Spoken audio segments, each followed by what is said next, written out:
Professeur, alors on commence à voir en tous les cas les premiers retours des vaccins.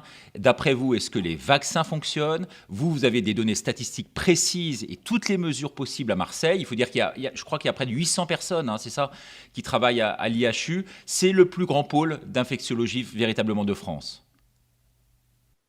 C'est trop tôt pour évaluer les choses. Ce que l'on voit maintenant est ce qui était, ce qu'on peut comprendre assez facilement. Les virus, globalement, l'Occident est passé par une crise de nerfs qui a rendu la plupart des gens complètement aveugles. Les virus ne sont pas des objets inertes.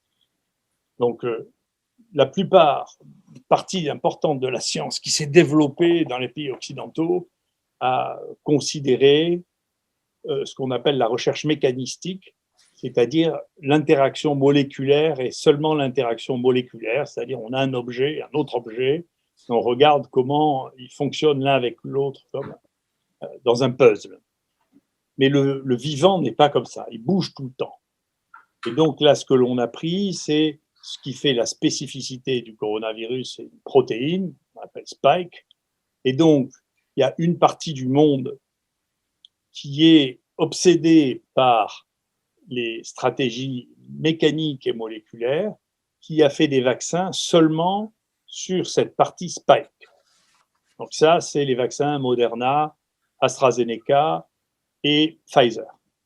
Le danger d'un vaccin de cette nature-là, ce qui est pratique, c'est que c'est fabriqué après, au bout d'un moment, en usine, donc on peut en produire des quantités considérables. On n'a jamais utilisé ces vaccins avec les évaluations de précaution, c'est-à-dire, normalement, il faut 2, 3 ans, 1 million de personnes vaccinées pour savoir ce que ça fait. Là, dans l'urgence, puisque tout le monde est affolé pour des raisons qui sont ce qu'elles sont, mais en tout cas qui sont déconnectées de la réalité, ce vaccin a été développé avec des méthodes qu'on ne connaît pas et qui est d'une fragilité extrême que l'on voit maintenant, mais qu'on pouvait imaginer assez facilement. C'est qu'à partir du moment où on met toute la pression sur le virus sur juste une cible, eh bien la capacité du virus à changer une partie de cette cible et à faire que le vaccin ne soit plus efficace est extrêmement grande.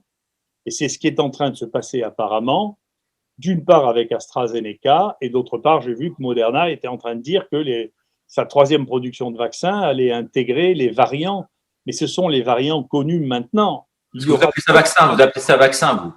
Moderna? Oui, c'est un vaccin, oui. D'accord. C'est pas la thérapie génique, non?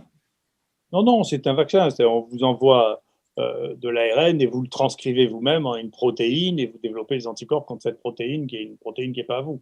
Alors, professeur, oui, vous avez évoqué, vous, il y a de cela quelques jours, ce fameux…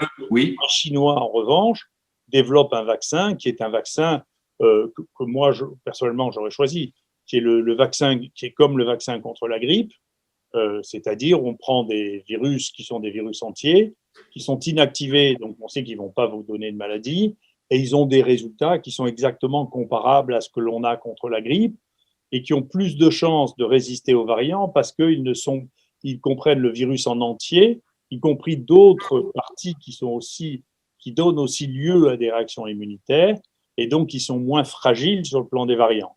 Donc je pense que ces virus, ce vaccin n'a pas besoin de démontrer qu'il est quelque chose de spécial.